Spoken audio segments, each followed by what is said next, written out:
The clatter of silver spoons against glass cups filled the modest cafe in Lekki, where the air conditioning buzzed quietly above the low hum of conversations. Chuka Onyekachi sat in the corner booth, clean-cut, cologne lingering like confidence, fingers tapping against his phone screen. He wasn't scrolling idly, he was selecting his next mark.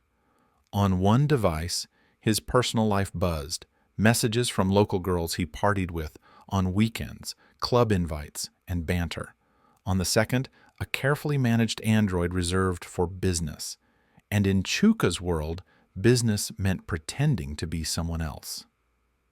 He glanced up briefly at the waitress dropping off his drink, offered a lazy smile, then returned to his screen. Michael Sullivan, his alter ego, a white American petroleum engineer working in Kuwait for an international oil company. Rugged, clean-shaven, hard hat selfies, camel rides in the desert, inspirational quotes layered over oil rigs at sunrise. All stolen, all effective. Michael wasn't real, but his presence was magnetic, especially to women like Linda Carrington. She was 58, a widow from Oregon with warm eyes and softer boundaries. The kind of woman who typed, "God bless you," after every message and still believed in fate. Linda had stumbled across Michael's profile late one night after her shift at the local pharmacy. Her house was too quiet, her kids too busy to call. She had joined the dating app hoping for company, maybe companionship. What she found was him. Chuka remembered the first message she ever sent. "You seem like a good man. I like how you speak about your faith." It was almost too easy. He replied with a photo of himself, standing beside oil barrels, a dusty sky behind him. "You remind me of my mother. Gentle, sincere. I've been praying for someone with a heart like yours." She was hooked by the second day. The conversations flowed easily after that. Talk of life, loss, faith, longing. Chuka kept notes on her answers. Favorite memories, dates to mention again. Emotional wounds to press gently when he needed her to feel seen. It didn't take long for Linda to open up. She told him about her late husband, her estranged daughter, the old crafts she'd abandoned. She hadn't dated in years. "I just want to feel wanted again," she wrote one night. "Not used, not forgotten." Chuka's response was perfect. "I don't think God makes mistakes. Maybe we were meant to meet for a reason." Weeks passed. Small talk turned to routine. He sent her daily check-ins. "Good morning, my beautiful queen. Heading to the rig now, but I'm thinking of you. One day I'll take you out of that cold town and bring you here. I'll let you feel the sun again." Photos kept the fantasy alive, borrowed from online image banks, oil rigs, sandstorms, sunrises. Linda started looking forward to his messages more than anything else in her day.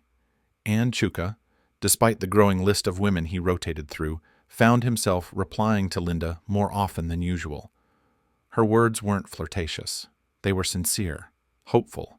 She didn't send nudes. She sent prayers. Still, he needed the money, and she was emotionally primed. That's when he tested the waters. "Hey, babe, I hate to even ask this. My company card's blocked for a few days because of a system upgrade. Can you help me cover a few groceries until payroll clears?" She sent $400 the same day. No questions, no hesitation.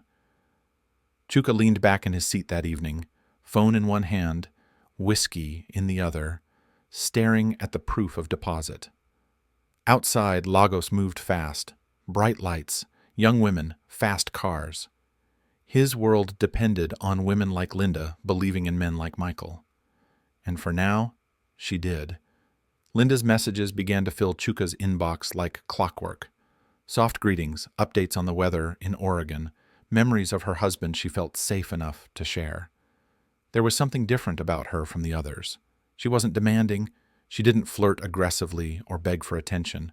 She was consistent, caring, predictable. And for Chuka, predictable was profitable. 3 weeks after the first money transfer, he told her a story, something about an oil shipment delay and a temporary freeze on his international banking access. It was a script he'd used before. but Linda responded with panic. "Are you okay? Are you safe? How much do you need?" Chuka crafted a careful response. "I feel terrible even asking, but just $1,000 would help me get through until Tuesday. I'll return it with interest. You know I wouldn't ask if it wasn't urgent."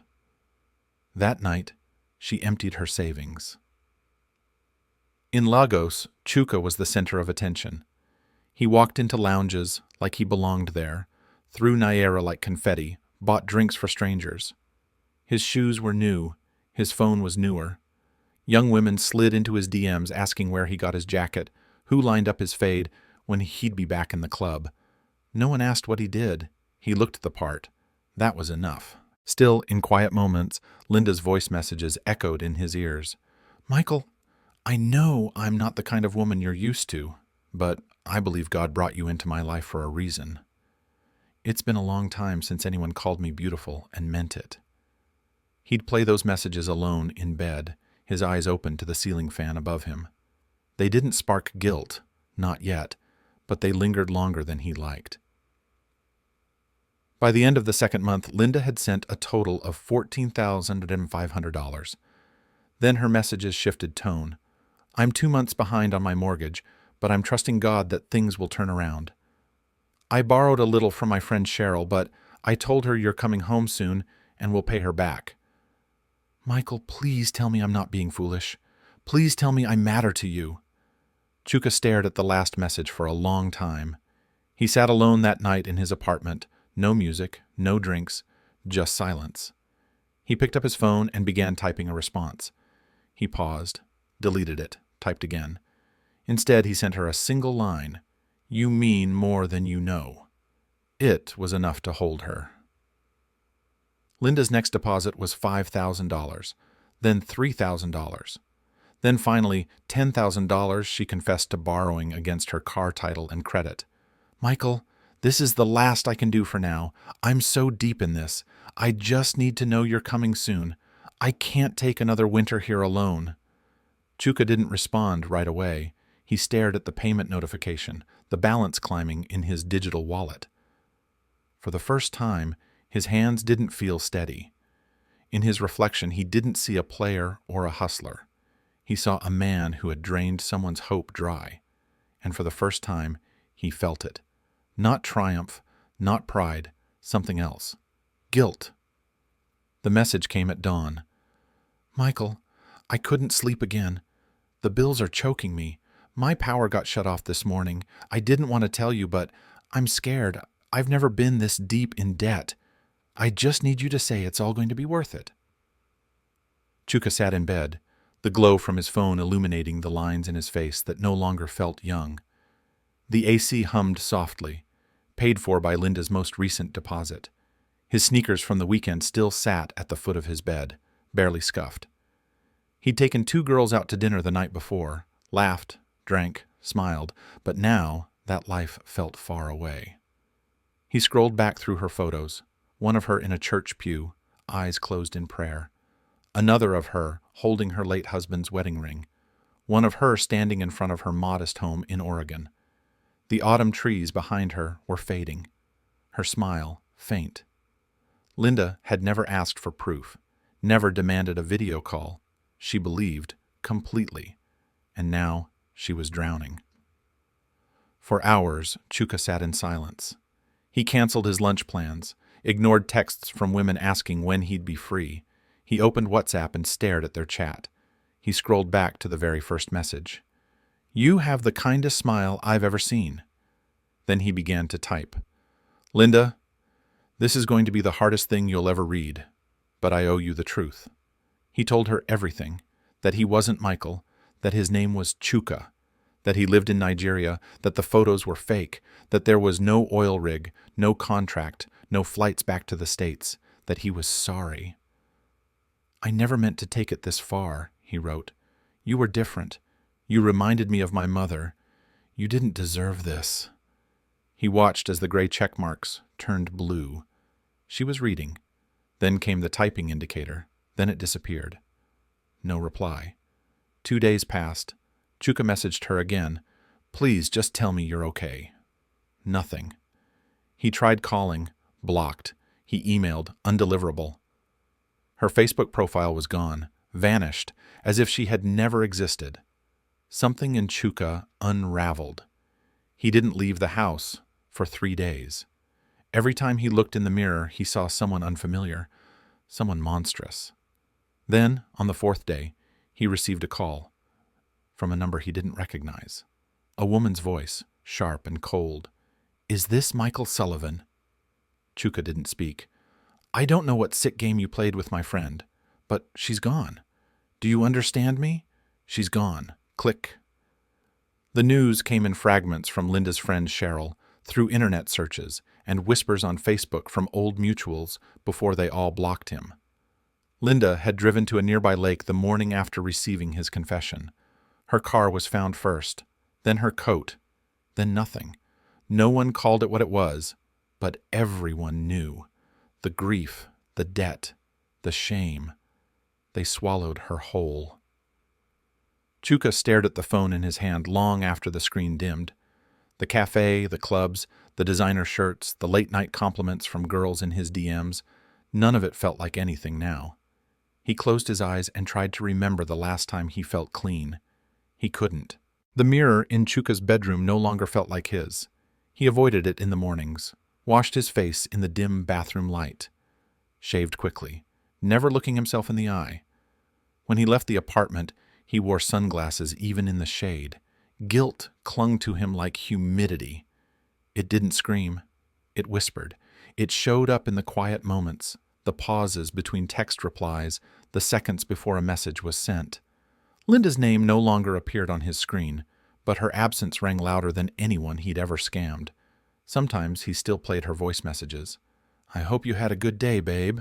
I know mine was better just hearing from you." He hadn't deleted them. Couldn't. But Lagos didn't wait for grief. The lights still flickered in the clubs. Women still looked his way.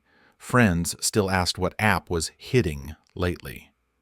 The game never stopped, and if he stepped away, someone else would take his place. His accounts had grown quiet. Linda had made up nearly 40% of his earnings for the last quarter. Without her, his wallet thinned. Rent was due. Data costs added up. His lifestyle, the image that attracted women in the first place, needed fuel. One afternoon he sat on the edge of his bed, phone in hand, and opened the app. New profiles, new names, new stories to be spun. He stared at a woman from Tennessee, 62, widowed, profile photo taken in front of a garden. She had messaged first. "Hi there. Your smile made my day. Would love to chat if you're real." Chuka didn't respond. He locked the screen, waited, unlocked it, typed, "You have a beautiful spirit, and I am real. Very real." The message sent. He stared at it for a long time, the echo of Linda's voice pressing somewhere deep in his chest. He didn't smile, but he kept typing. Because in the world he lived in, guilt wasn't enough to stop the hustle. It only made the mask fit tighter. The end.